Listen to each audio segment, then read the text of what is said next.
Bakit mo ako tinawag na gago? Your observation is that I'm gago? This pertains to the public function as I perceive it, Mr. Chair. Wala akong ginawa masama sa'yo. Yes, Mr. Chair. What It is your already right to established. tell me that I'm gago? Because I am a citizen of What the is your Philippines. right to tell me I'm gago? Sasampaling kita. Freedom of speech yan. That's part of your freedom, Mr. Chair. Pag sinampal kita, hindi na freedom of speech yan. Of course, sir, it's overt Ay, hindi action na. already. Yes, Hindi sir. na, no? Yes, sir. Oo, ang galing. Mahusay ito. You hated me. Hindi mo ko, hindi pwedeng sabihin mo sa akin na you love me. At the very most, I do not like your performance as a member of the 19th Congress. But hate is such a powerful word. You would have your right and No, be no, in court Mr. Chair, so that don't so worry. that the maliciousness of Mr. that Chair, statement don't can be worry. I'm sorted not out going in the to charge you proper in court. authority. Don't worry. I'm not going to charge you. If I charge you in court, matatalo ka eh. Pero hindi. Pero wag kang mag-alala. Hindi ako magdidemanda sa'yo. Do you know why? You're not important to me. Bilang isang dating tauhan ng gobyerno, wag lang sana tayong magpakita ng anumang kagaspangan para hindi tayo napapansin ng publiko. Yung hindi naaayon na kilos ng isang public official, talagang makikita po tayo. At yung mapapansin ng publiko. Wag naman sana tayong masasaktan. Sinong tinutukoy mo, Mr. Chair? Your Honor, yung pong mga gumagawa ng kagaspangan, yun po yun. Sino nga yung tinutukoy mo? Aba, hindi ko po alam. Siguro po, maaaring kayo po, Your Honor. Gusto ko lang punta, alam nyo, sa totoo lang, marami po akong natatanggap na bashing eh. Hindi ko pinapansin. Hindi ko pinapansin yon.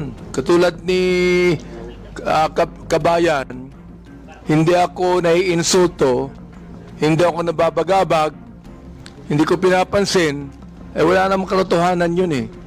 Ano? Kaya hindi ko pinapansin yan. Alright. Ngayon, ang gusto ko lang pong sabihin kay Miss Joey Cruz, in one of your vlogs in YouTube, you directed this statement sa akin. No? Akin mismo. Unang-una, hindi naman kita kilala. Hindi naman kita kaaway. Wala naman akong ginawang masama sa iyo. Tama ba ako, Mr. Chair? Meron po ba akong ginawang masama sa inyo? There is no personal action. Kaya nga, Mr. Chair, sagutin mo lang ako. Meron po ba akong ginawang masama sa inyo? No Meron ba, wala? None, Mr. None, Mr. Wala. Wala akong ginawang masama sa inyo, ha? Pinapatunayan nyo yan, ha? Pangalawa, hindi nyo ako kilala. Tama ba, Miss Joey Cruz? You do not know me personally. Correct, Mr. Chair. And Mr. Chair, I do not even know Miss Joey Cruz personally. Am I right? Correct, Mr. Chair. But, you made a statement against me. O ito, babasahin ko ha. O, ang sabi mo, ganito, kung abante, paswelduhan ka ng taxpayer, gago. Tinawag mo akong tinawag mo akong gago. O, bakit? Ba't mo ginawa sa akin yun? Gusto mo ba akong umiyak ngayon sa'yo? Sabihin ko, ba't mo ginawa sa akin yun? Bakit mo ako tinawag na gago? Bakit po, Mr. Chair? Please, yes. Mr. Chair, and I think it is already established that we do not know each other personally. Ano po yung pakilakas nga po? Hello, Mr. Chair? Mr. Chair? Okay. I think it is already established that we do not know each other personally. Therefore, the statement was said based in a not personal way, but it is an observation of my reaction. Mr. Chair, on meron ka the- pang salita. Your observation is that I'm gago? Is that your observation? This pertains to the public function as I perceive it, Mr. Chair. No, you're public what? Public action, Public Mr. Chair. action. So you mean that is the public that is actually telling me that I'm gago? No, Or is it Chair, you? The statement Let me came ask from you, me. Mr. Chair, is it you? Yes, Mr. Chair. So you were the one that said that, right? Correct, Mr. Chair. Ayun. Pero hindi mo ko kilala. Wala akong ginawa masama sa'yo. Yes, Mr. Chair. It What is your already right to established. tell me that I'm gago? Because I am a citizen What of the is your Philippines. right to tell me I'm gago? That is part of my freedom of speech, Mr. Oh, Chair. is that right? Yes, Mr. Chair. So your freedom of speech is to tell a person that he is gago? Freedom of speech ba yan? My freedom of speech, part of my freedom Bay, ang of galing speech is mo. to react Ang on the galing mo. action of Ito a pa, public official. sinabi mo ha, in another post, ito sinabi mo. Pero alam mo, kaya tayo nagmi-meeting dito, parami na mention ko ito, no? Pero sa totoo lang, hindi ko pinansin yan, matagal na yan eh. Di ba?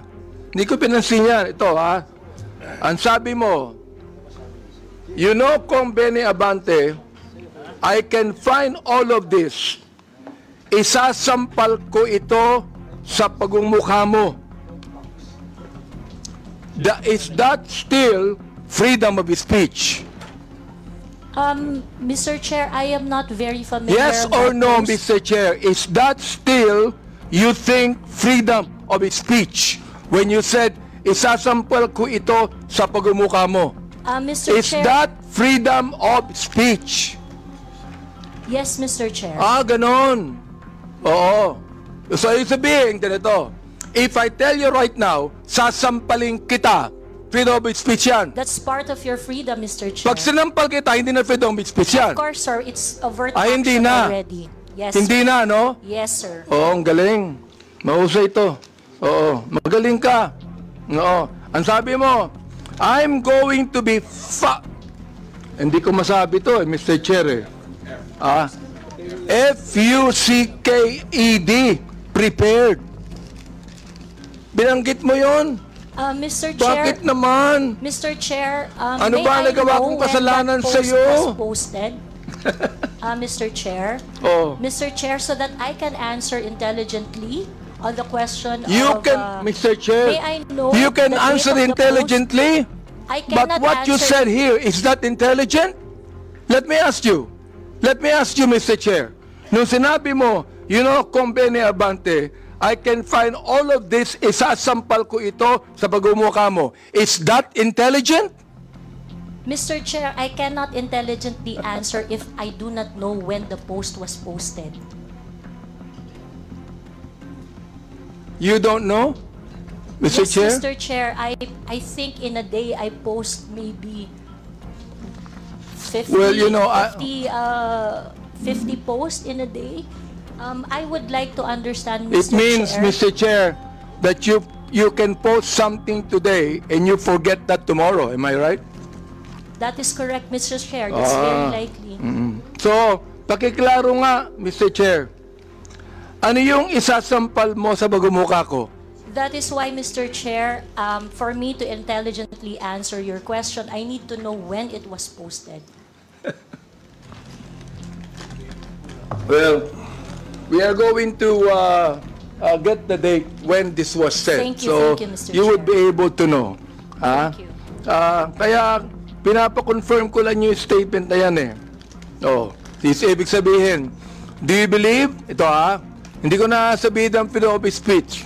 Do you believe that this falls under protected speech? I'm so sorry, Mr. Chair. May you please repeat Do you the question? believe that this falls under protected speech? Mr. Chair, like I said earlier, I would like to know first the context of the post.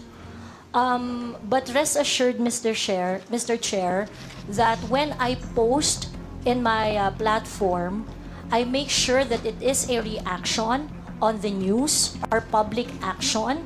As a political observer, I always As practice. Miss Cruz, is this a political statement? You were saying a political observer. Is this a political statement? Do you believe that using profanities, insults, and malicious accusations online represent fair and respectful, intelligent discourse?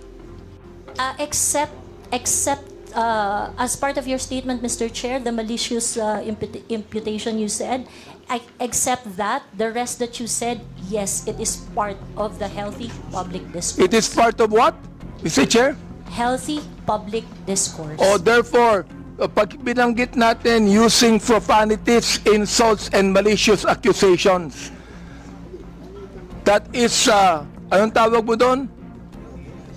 Part Health- of the healthy discourse, Mr. Chair. Healthy discourse. Healthy discourse ba yon? Yung Yes, profanities, Mr. Chair. Yes, Mr. insults, and malicious statements, healthy discourse sa'yo yun.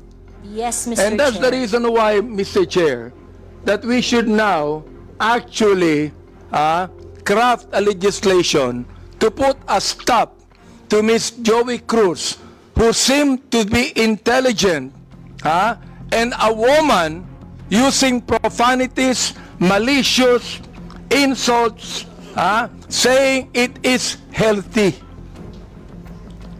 Yes, Mr. Chair, I stand by my statement. Everything you said, except the malicious imputation, which I do not do, is part of a healthy public discourse. It is part of my freedom of speech. In fact, it is recognized under the Universal Declaration of Human Rights Act that I It is should be recognized able to where? express my opinion without Miss interference. Joey Cruz, I am the chairman of the Committee on Human Rights, and this is not recognized. Profanities, insults, and malicious words are violation of human rights. You violated my human rights. Mr. Chairman, Mr. Chairman, Mr. Chairman, may I inquire, sino po yung sa tabi ni no resource person? Please identify yourself. Are you the lawyer of Yes, Your Ms. Honor. Cruz? I'm Attorney Mark Anthony Manuel. I'm the counsel for Ms. Cruz, Your Honor. Have you entered your appearance here? Yes, Your Honor, please. So Mr. please Chair. be reminded that you can only give legal advice to your client and you ask the chairman. Yes, Your Honor. Please sit, not in the resource person at the back. You are not allowed to sit. At the back, you sit at the back. Yes. Lawyers are not allowed to sit beside the resource persons. And please be advised that as permission by the chairman. Yes, yes. Also sit at Mr. the back. Yes, Mr. Do not sit beside your client. And rest assured that I am only advising my client as And to then her so ask the legal chairman the permission before you give the advice. rights. Yes, Mr. Chair. Also sit at the back. Thank you, Mr. Chairman. Thank you, Mr. Chair. Attorney, please comply. Are you through, because no, actually, Mr. Chair, I'm just starting. wait, we are still on the issue of, I would like to finish the issue on Tariela, then we can go back to your interpellation. Honorable Junicio, are you still asking questions? You're done. Honorable Tariela, do you still have any statement to make? Nothing more left from me. Okay, we'll now proceed to the next item on the agenda. This is with regards to the issue on social media personalities. Mr. Chair, if there are no other congressmen that have questions for our resource person, Commodore Tariela, maybe we can excuse him because he has more important issues at stake, which is national sovereignty. So, kung wala na po magtatanong sa kanya, baka pwede na po natin siya ma-excuse sa hearing na ito. You are hereby excused since there are no more questions. And more on that, there are some resource persons here that I believe wala na mga question ng mga congressman. May I ask if AMLA resource persons are here? Attorney Arpon, Attorney Titanco. From the members, do you have any questions to AMLA? There are none, so you are hereby excused. To COMELEC, pakitaas pong kamay. To the members, do you have any questions with COMELEC? None? You are also excused, all the resource persons in COMELEC. Dun sa mga broadsheets are already excused. dito sa kay Miko David, Digital Marketing Association of the Philippines, I think you can stay put since we will be discussing next the social media personalities. Okay. We'll now proceed on the issue on social media influencers or personalities rather. May I request that all social media personalities take the microphone and introduce yourselves one by one, starting to the nearest to the chairman.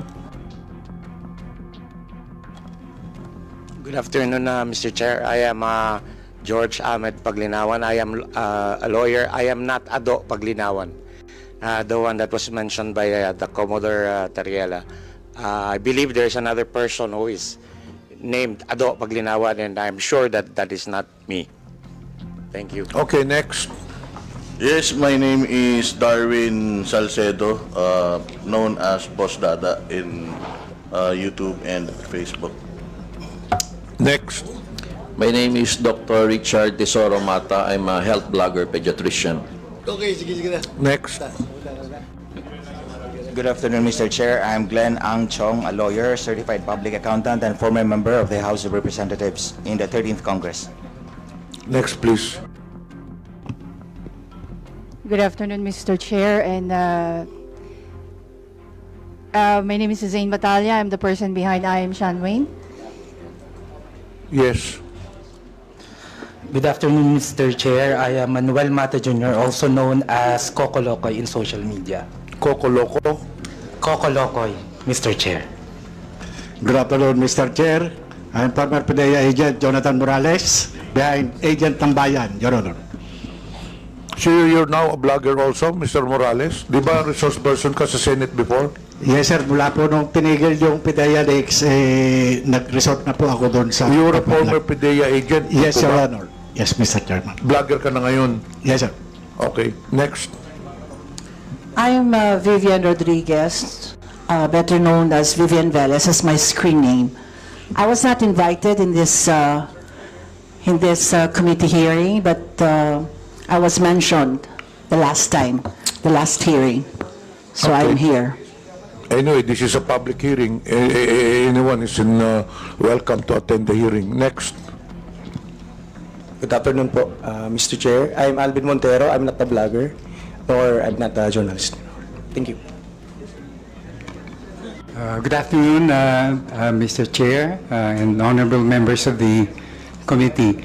My name is Claro Ganyak. I'm a retired professor. I'm not a blogger. I just express my opinions in social media. Okay. Thank you, sir. Good afternoon, Mr. Chair. Ako po si Elijah San Fernando, isa pong manggagawat unionista, kilala sa TikTok at Facebook bilang Eli San Fernando. Next, please. Good afternoon, Mr. Chair. My name is Maria Florinda Princess Duque, or better known as Pebbles Duque. I am now a law student.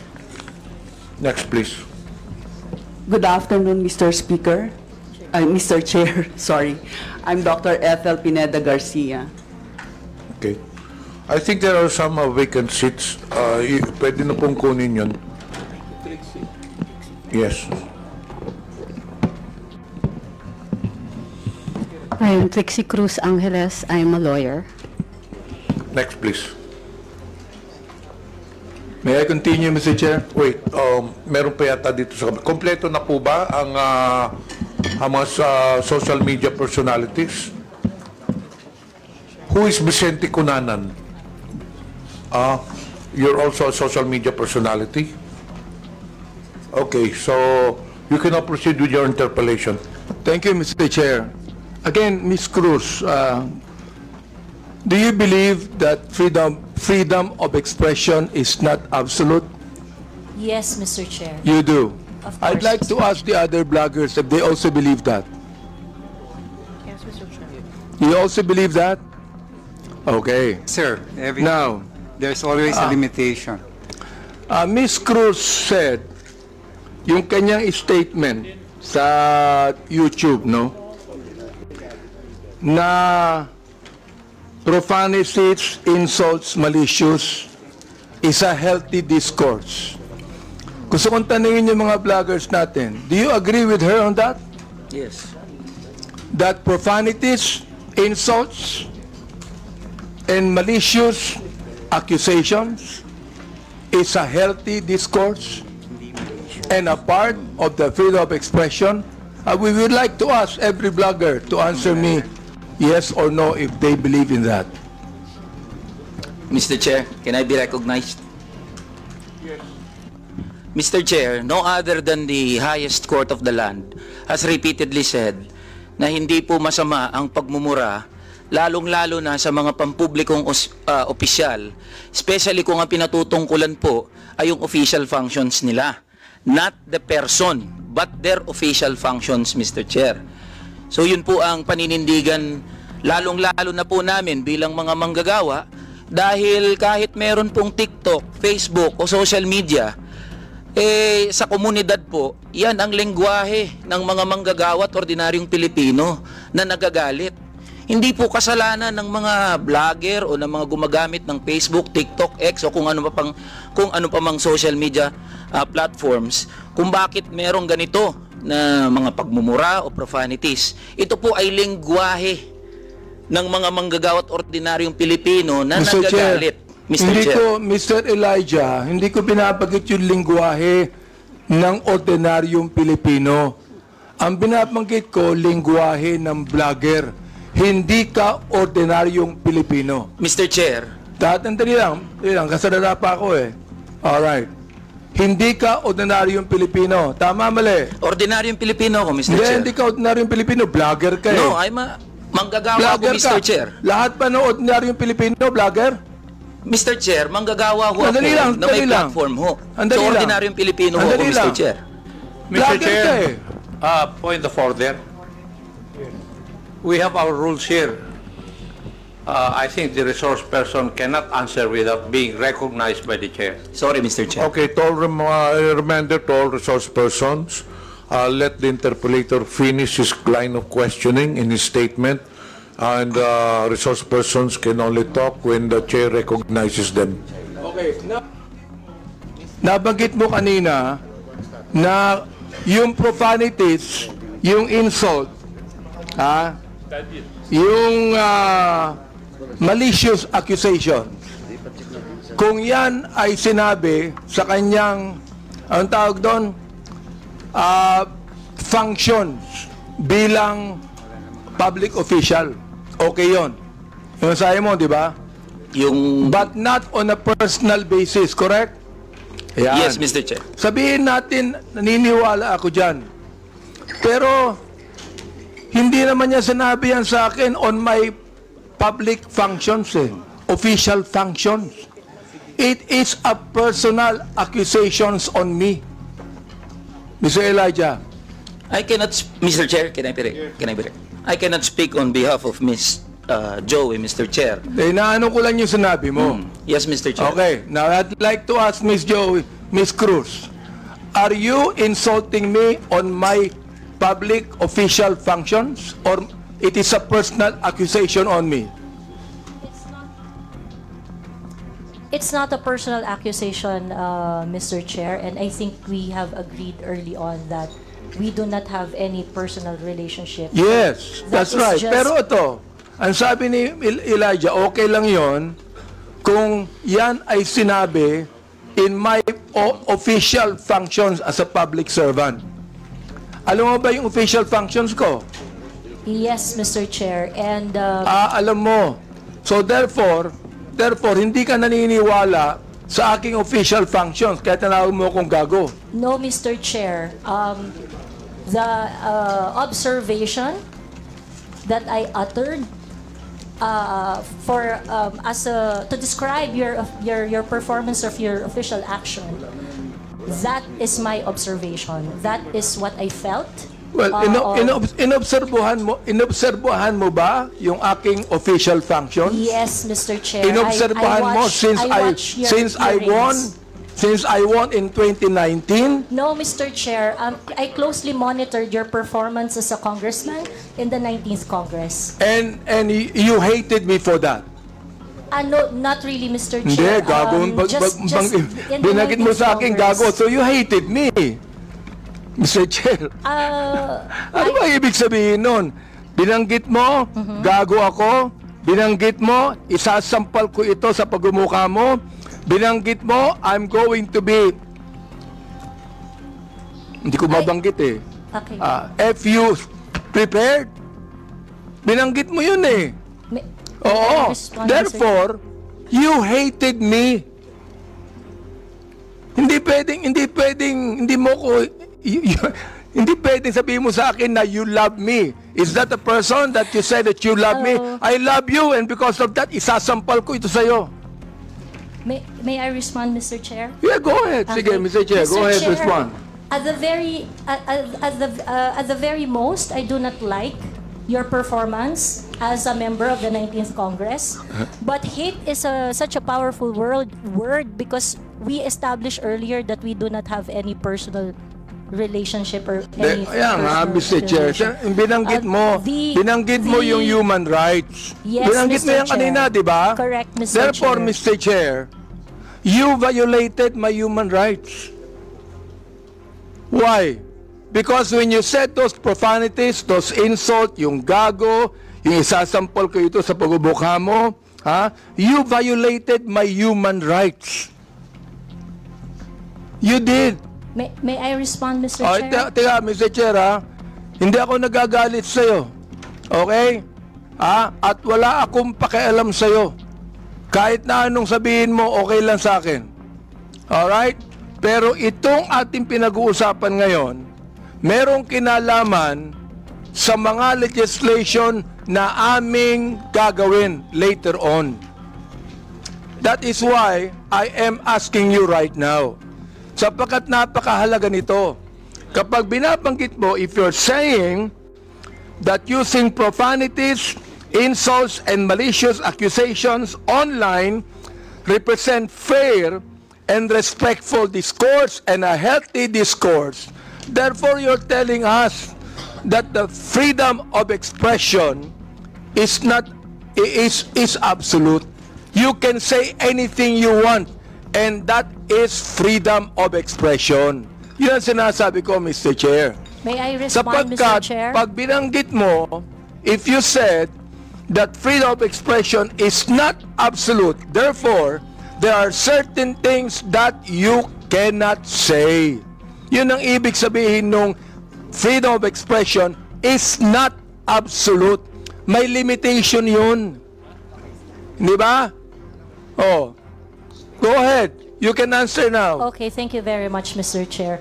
Mr. Chair, in the universal thoughts and ideas, there would always be a limitation. The freedom of speech is not absolute. And the limitation of freedom of speech is well defined. Under the law, under the jurisprudence, there are things that you cannot say.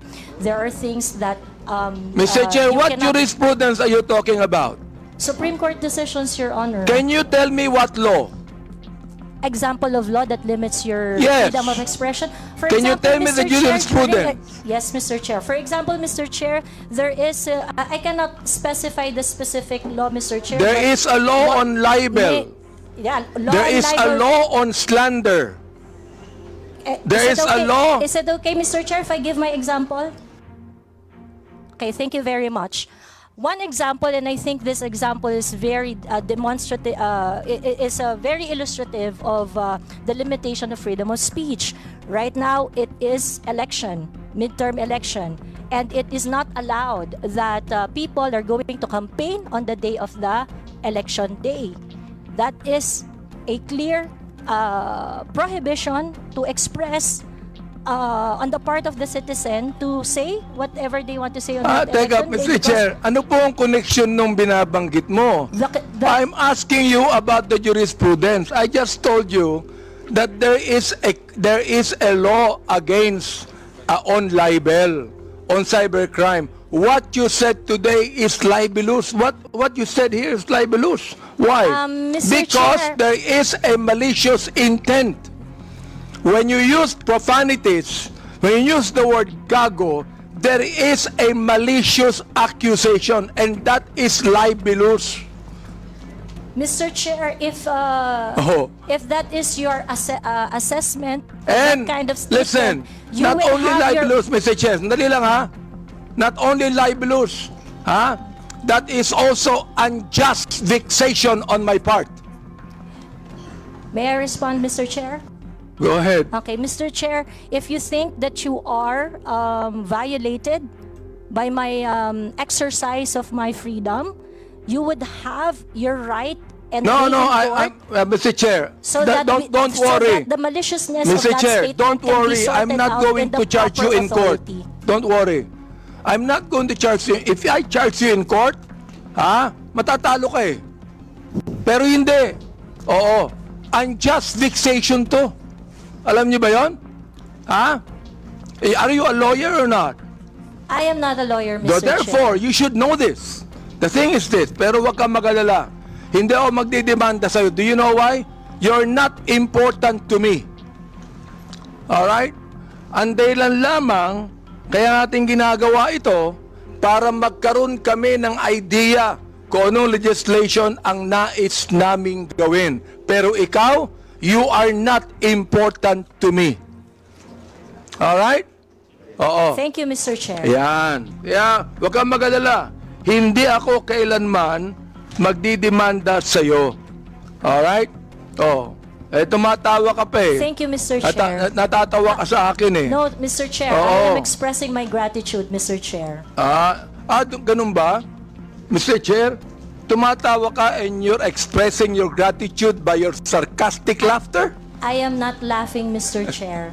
It's just a natural smile, Mr. So Chair. gusto kong tanungin po, itong ating vloggers na ito, kayo po mga vlogger natin, do you agree with what Miss Joey Cruz said? Every one of you could be able to answer, if you agree. I have a lawyer there, Attorney Trixie.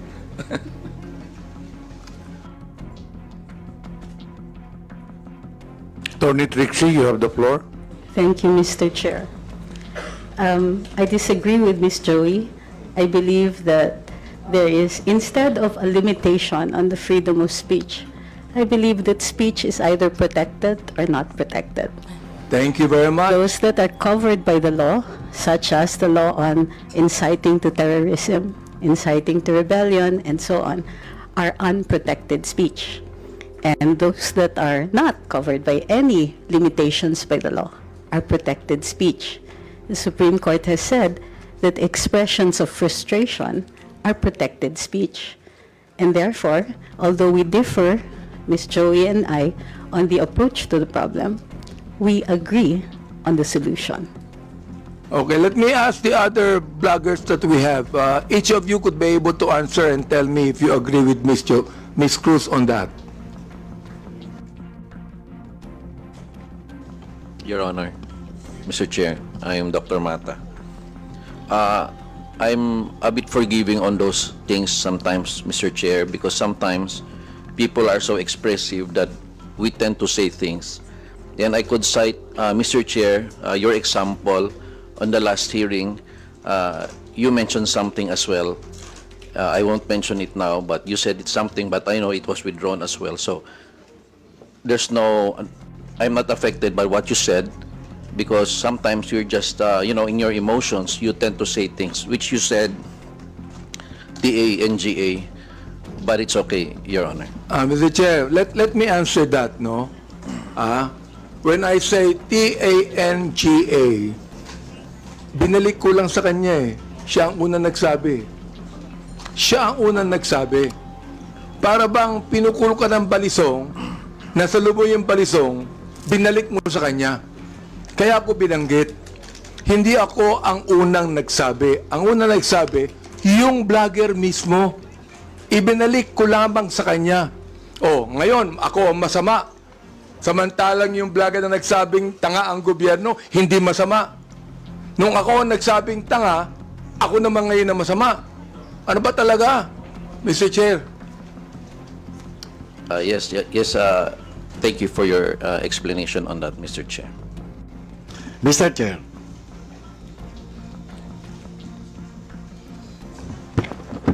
Yes, Yes, was that,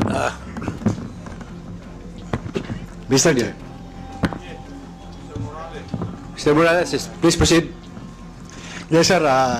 Doon sa kaya Miss Joey Cruz, ang ko lang bilang isang dating tauhan ng gobyerno, wag lang sana tayong magpakita ng anumang kagaspangan para hindi tayo napapansin ng publiko.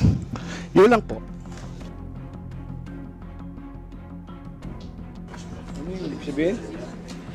Huwag lang magpakita ng kagaspangan para hindi makita ng publiko.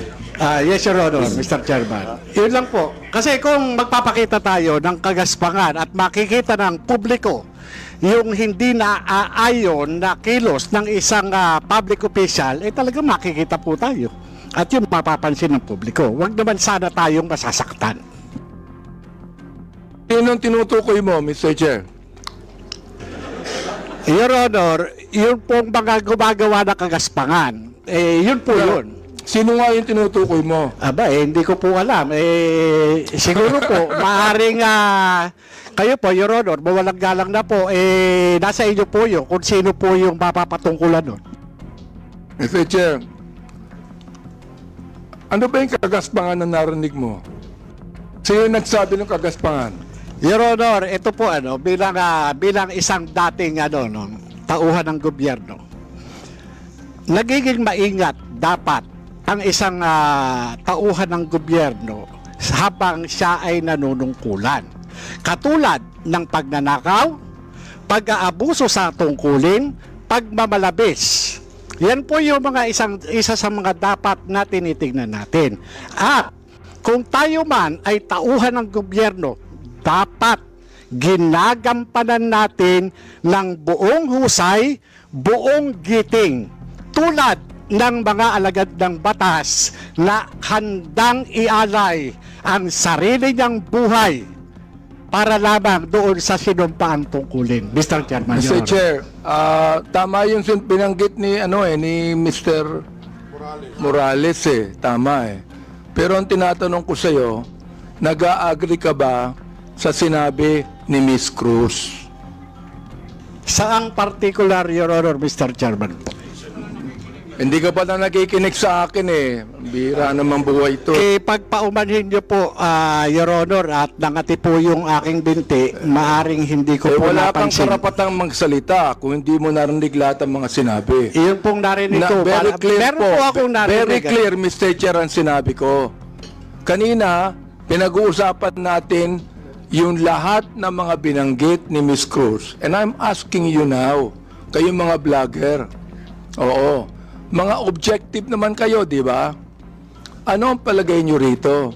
Palagay nyo ba na itong malicious, ito ulitin ko para malaman mo, itong malicious, profanities, at insults, accusation na ibinigay po ni Miss Cruz, ay kasama po yan sa tinatawag nating protected discourse o kaya naman healthy discourse or freedom of expression? Yun po pinoprotektahan ng batas. Ito po yung pong opinion o saloobin ng isang mamamayang Pilipino patungkol doon po sa pagkukulang ng isang public officer. Yun po hindi pinoprotektahan ng batas. Ito po yung pag-iingganyo ng paggawa ng illegal o labag sa batas. Yung pagkukulang, Mr. Chair, kung walang ginawang illegal, may karapatan ba siya? Kung walang ginawang illegal, Your Honor? Depende po Depende po sa napapansin at kung po sa nagbibigay ng opinion. Miss Joey, meron po ba akong ginawang illegal? Meron po ba? Nothing that I said in Yun, wala akong ginawang illegal. Meron ba akong ginawang immoral? There are things that I may not agree. You may not agree, that's fine with me. Yeah. Pero ang tinatanong ko, meron ba akong ginawang immoral? I agree that there are some things that you do not agree. Okay lang yun sa akin. Differences in values, Your Honor. Di ba? Pero wala akong ginawang immoral o illegal. You said that yourself. So therefore, anong ibig sabihin ng profanities, insults, and malicious accusations you gave to me? Yun ang tinatanong ko. Ha? May I answer, Your Honor? Yes, go ahead. Okay. First of all, Your Honor, I would just like to take exception once again that I never agreed to anything, any statement that is malicious as part of freedom of speech. It's not. What I said are not malicious. Those are